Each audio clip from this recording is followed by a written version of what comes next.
तो कैसे हैं आप लोग। आज हम पढ़ेंगे, जानेंगे और सीखेंगे livestock, fish and poultry product processing के बारे में, जो कि बहुत आसान है, बहुत ही इंटरेस्टिंग है और बहुत ही मजेदार होने वाला है। तो चलो लेट्स स्टार्ट। अब हम क्या पढ़ेंगे, थोड़ा सा देख लेते हैं। हम पढ़ेंगे आज लाइवस्टॉक के बारे में, फिश के बारे में और पोल्ट्री के बारे में। Starting with livestocks. अब देखो, NRC on meat and meat products कहाँ पे है? हैदराबाद में है। Simple. NRC on meat and meat products कहाँ पे है? हैदराबाद में है। गुड। सो अब शिप का जो मीट है ना, उसको क्या कहते हैं? मटन। भाई ये तो थोड़ा सा गलत होगा, ये नहीं मैंने गलत लिख दिया है क्या?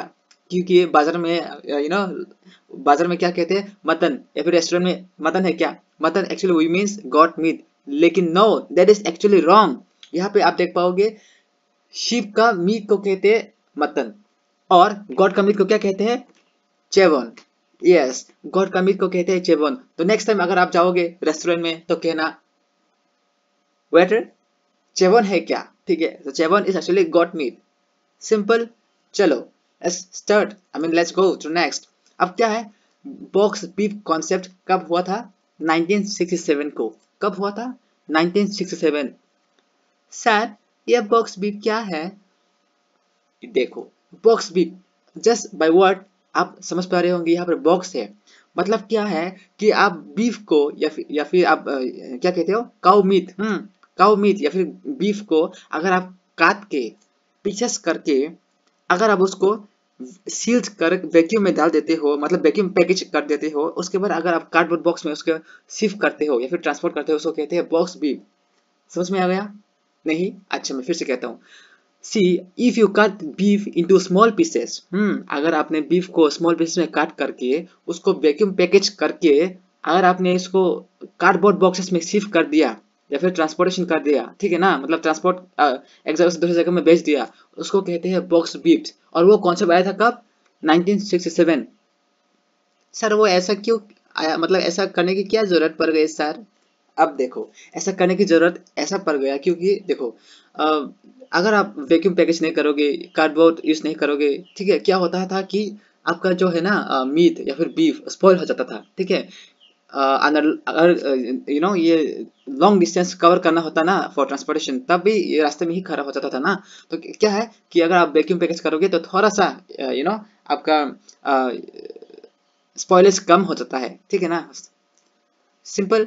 इतना कुछ डिफिकल्ट कॉम्प्लेक्सिटी नहीं है यहाँ पे, इट्स वेरी सिंपल। ठीक है ना? अब क्या है? अब देखो, water activity of chilled meat is very high.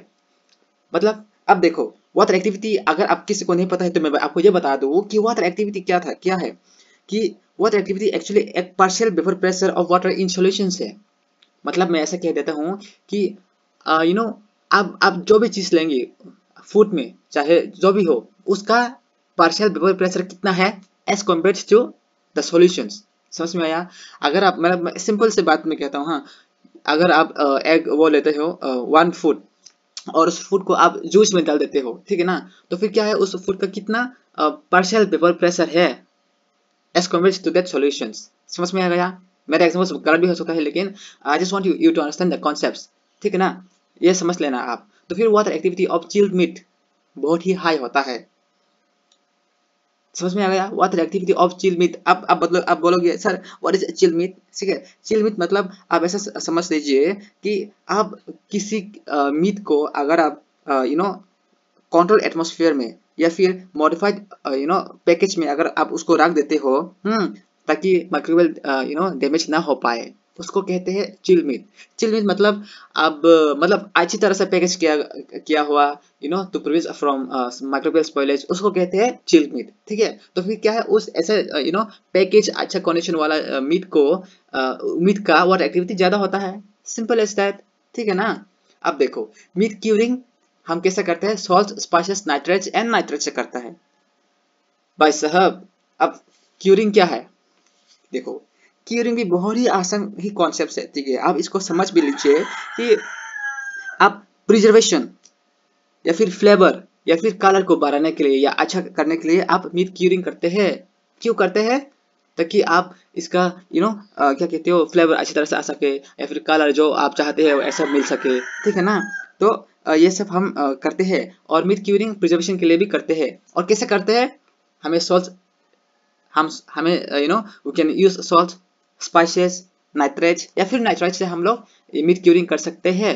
ठीक है। अब चिलिंग मीट स्टोरेज में इंक्रीज माइक्रो ऑर्गेनिजम्स। अब क्या है, मतलब अगर चिलिंग आप करते, मतलब if you store meat chilling करके अगर आप स्टोर करते रहोगे, ठीक है, पैकेज कंडीशन में अगर आप स्टोर करते रहोगे, तब भी आपका माइक्रो ऑर्गेनिजम्स आ सकता है। ठीक है। ऐसा तो नहीं है कि एकदम माइक्रो ऑर्गेनिजम नहीं होगा, आपका मीट डिस्ट्रॉय ही नहीं होगा, ऐसा तो बिल्कुल भी नहीं है। ठीक है। हो सकता है, ठीक है, हो सकता है, but it will definitely reduce. ठीक है ना। अब हाँ, तो फिर अब देखो, meat stored in chilling temperatures. ठीक है। हम क्या है कि मीट को हम लोग चिलिंग स्टोरेज टेम्परेचर में रखते हैं। ठीक है। चिलिंग मतलब क्या है? It is around 0 to 8 degree Celsius. ठीक है ना। चिलिंग टेम्परेचर मतलब कितना है? It is 0 to 8 degree Celsius. Simple as that. आप इतना टेम्परेचर में मीट को स्टोर करोगे, सिंपल। ठीक है। अब फिश के बारे में थोड़ा सा जान लेते हैं। अब देखो कि central institute of fisheries technology कहाँ पे है? कोचीन में। ठीक है। Central institute of fisheries technology कहाँ पे है? कोचीन में। ठीक है। अब मैंने ये पिक्चर दे दिया है। ठीक है। अब ये देखो, fish is susceptible to autolysis, hydrolysis of fat and oxidation and microbial spoilage. अब ये क्या है? देखो, फिश है ना, जो मछली होता है, वो क्या है कि अगर आप उसको ऐसे ही रख दोगे, मतलब ऑब्वियसली वाटर में ही नहीं, वाटर में तो वो जिंदा ही रख, मतलब जिंदा ही हो जाए, मतलब वो जिंदा ही है, मरेंगे तो बिल्कुल भी नहीं, और इसमें से कोई कुछ भी नहीं होगा, autolysis, hydrolysis of fat, oxidation, microbial spoilage, कुछ भी नहीं होगा। लेकिन अगर आप फिश को पकड़ के या फिर ऐसे ही रख देते हो, ठीक है ना, ये आप मीन्स आउटसाइड ऑफ वाटर, अगर आप आउटसाइड ऑफ वाटर ऐसे ही रख देते हो फिश को, तो क्या होगा? ऑटोलाइसिस होंगी। ठीक है। आप कहोगे कि सर ऑटोलाइसिस है क्या? देखो, ऑटोलाइसिस ऐसा है कि ऑटो मतलब self, lysis means destroy itself. क्या? ऑटो मतलब सेल्फ, लाइसिस मतलब डिस्ट्रॉय। ठीक है ना। तो क्या है ये? उसका एंजाइम्स है, फिश में बहुत सारा एंजाइम्स है जो खुद ब खुद उस एंजाइम की वजह से फिश अपने आप वो होना डिटेरियोरेट होना शुरू हो जाता है। मतलब उसका एंजाइम से ही वो खुद वो डिस्ट्रॉय होना शुरू कर देता, मतलब हो जाता है। ठीक है ना। इसको कहते हैं ऑटोलाइसिस। ठीक है। अब हाइड्रोलाइसिस ऑफ फैट क्या है?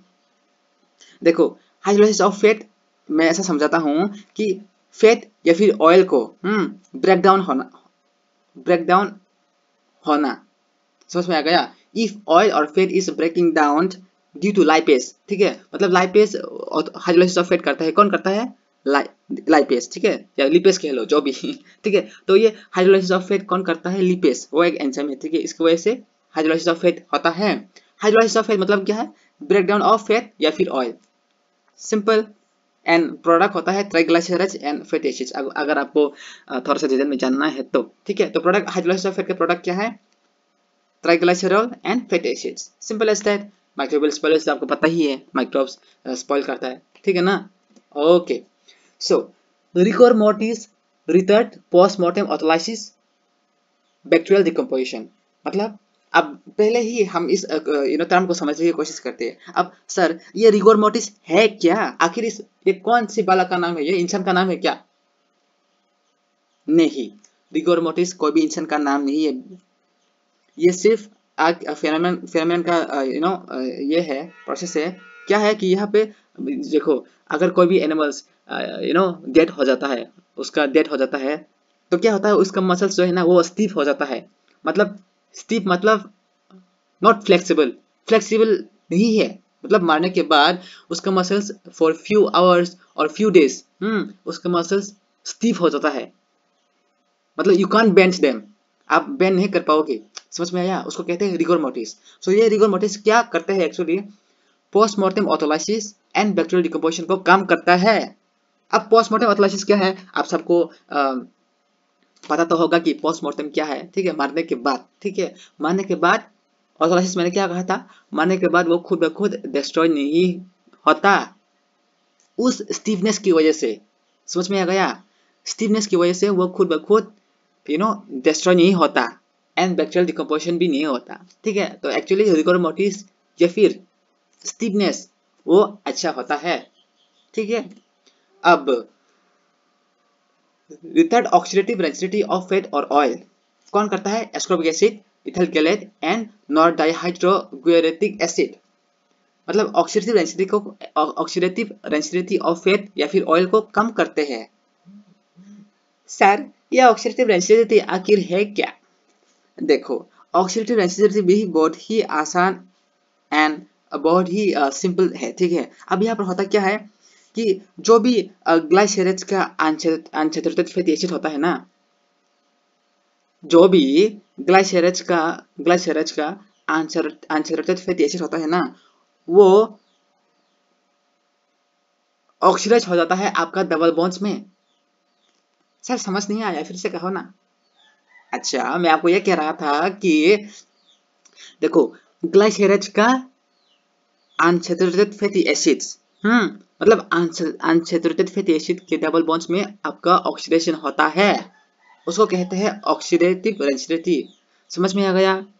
क्या कहा मैंने? फिर से कहता हूँ, ठीक है। ग्लाइसरेट का अनसैचुरेटेड फैटी एसिड होता है और उस अनसैचुरेटेड फैटी एसिड के डबल बॉन्ड्स में अगर ऑक्सीडेशन होगा तो फिर हम कहते हैं उसको oxidative rancidity. Simple as that, ठीक है ना। अब देखो, ऑक्सीडेटिव रेंसिडिटी या फिर उस डबल बॉन्ड ब्रेकेज में ऑक्सीडेशन, मतलब उस डबल बॉन्ड में ऑक्सीडेशन होने से कौन बचता है? एस्कॉर्बिक एसिड बचता है, इथाइल गैलेट और नॉन ये क्या है भाई? नॉन डाइहाइड्रोक्लोरिक एसिड, ठीक है ना। ये मतलब prevents from oxidation in double bonds, ठीक है ना। Simple as that. अब देखो, सी फूड में है ना ज्यादा पॉली अनसैचुरेटेड फैटी एसिड रहता है। देखो मैंने बहुत ही अच्छा पिक्चर दे दिया, ठीक है ना। तो क्या है, सी फूड में ज्यादा पॉली अनसैचुरेटेड फैटी एसिड रहता है। अब कहोगे sir poly unsaturated fatty acid face क्या है? देखो मैंने क्या कहा था, अनसैचुरेटेड मतलब डबल बॉन्ड्स, उसका डबल बॉन्ड्स है, पॉली मतलब ज्यादा, ठीक है। तो डबल बॉन्ड्स ज्यादा रहता है, डबल मतलब more than, you can say two more than one, ठीक है ना। So actually it is you know sea food में ज्यादा पॉली अनसैचुरेटेड फैट रहता है, ठीक है। Simple as that. अब पोल्ट्री के बारे में थोड़ा जान लेते हैं, ठीक है। यस, तो क्या है कि एग शेल, जो सेल मतलब वो व्हाइट कवरिंग, ठीक है ना, वो it is made of what? Calcium carbonate. ये तो कभी भी नहीं भूलना चाहिए आपको, it is very important in in exam point of view, ठीक है। ये मत भूलना कभी भी। तो एग शेल जो व्हाइट कलर है, ठीक है, that is made of calcium carbonate.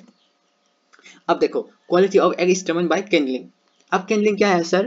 देखो, आप कैंडल को रख दोगे और एग को लोगे और आपके आंखों मतलब between your eyes and the candle you will keep the egg. समझ में आ गया? बीच में आप कैंडल ये रख दोगे एग और आप ये एग के अंदर का एम्ब्रॉय को देखोगे।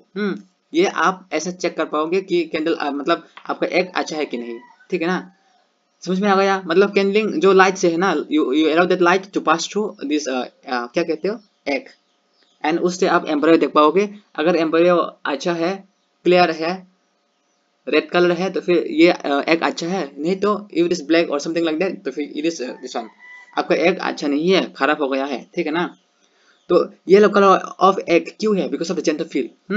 कलर ऑफ एग का कलर येलो क्यों है? बिकॉज ऑफ जेंटोफिल पिगमेंट्स, ठीक है। So vitamin A in egg कितना है? मतलब वन एग में आपको विटामिन ए कितना मिलेगा? That is 600 international units. कितना? It is 600 international units. Okay, so weight of extra large grade A egg. देखो, ग्रेड ए ग्रेड बी बहुत सारा होता है, ठीक है ना। उसमें से एक्स्ट्रा लार्ज ग्रेड एग का कितना वेट होगा? 60 ग्राम।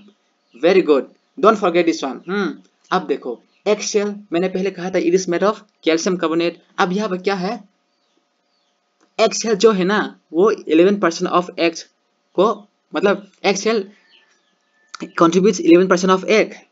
समझ में आ गया? मतलब एग शेल ही है, एग शेल अकेला ही 11% ऑफ एग का पोर्शन या पार्ट बनते हैं, ठीक है। There nothing much answer here. तो क्या है यहाँ पे, फैट का जो व्हाइट एल्बुमिन है ना, जो ऊपर बिलो द शेल, ठीक है, लेकिन अपर यॉक, ठीक है। यॉक मतलब वो सबसे बीच का जो येलो कलर होता है, कभी कभार व्हाइट कलर भी होता है, ठीक है ना। तो वो फैट कितना है उस व्हाइट एल्बुमिन में? इट इज 17%, ठीक है। और प्रोटीन इन यॉक, यॉक मतलब मैंने अभी कहा था कि सबसे अंदर कोर एग का कोर है ना, राउंड शेप, उस वहां पे आपको प्रोटीन मिलेगा 50%, जो कि बहुत हाई है, ठीक है। तो फिर क्या है उस यॉक में, मतलब अंदर फेथ है, फेथ, ठीक है, मेजर फेथ इन जॉब, उसमें बहुत सारा फेथ मिलता है, लेकिन सबसे ज्यादा फेथ आपको मिलेगा कौन सा फेथ? लिबेटिन। कौन सा फेथ? लिबेटिन। Very good, come on. अब देखो, pin feather removal from carcass is called as pinning. Sir ये पिन फेदर क्या है? अब मैं कहता हूँ, ठीक है। पिन फेदर मतलब देखो, क्या है कि व्हेन जो फेदर्स डेवलप हो रहा होता है ना, बहुत मतलब ये पिन की तरह दिखता है, ठीक है ना, पिन की तरह दिखता है ये। आप जब बर्ड्स को देखोगे तो बहुत सारे फेदर्स होंगे जो भी डेवलप हो रहा है, ठीक है, तो उसका साइज मतलब शेप होता है पिन की तरह। क्या है? पिन की तरह। तो उसको रिमूव करना फ्रॉम डेड बर्ड्स या फिर डेड पोल्ट्री, तो समझ में आ गया? आप उस डेवलपिंग फेदर्स को रिमूव करना फ्रॉम डेड बर्ड्स, उसको कहते हैं पिनिंग। कार्कस मतलब डेड बर्ड्स, ठीक है ना, समझ में आ गया ना? आप जब भी उस पिन फेदर को रिमूव करोगे फ्रॉम कार्कस या फिर dead birds, it's called pinning. Simple as that. Okay, so we are in the last slide as to आज हमने क्या सीखा है। बहुत ही इंपॉर्टेंट है। आप देख पाओगे कि यहाँ पे टिरेक्स रन कर रहा है, ये जानने के लिए वो भी जानना चाहता है कि फिर से कि हमने आज क्या सीखा है। तो चलो उसको बताते हैं हमने आज क्या सीखा है। हमने सीखा है कि च्यवन आखिर है क्या। च्यवन क्या था? मटन? नहीं नहीं, च्यवन क्या था बताओ ना? गॉड या फिर शिप? किसका मीट है ये? Yes, very right, very right, it is goat meet.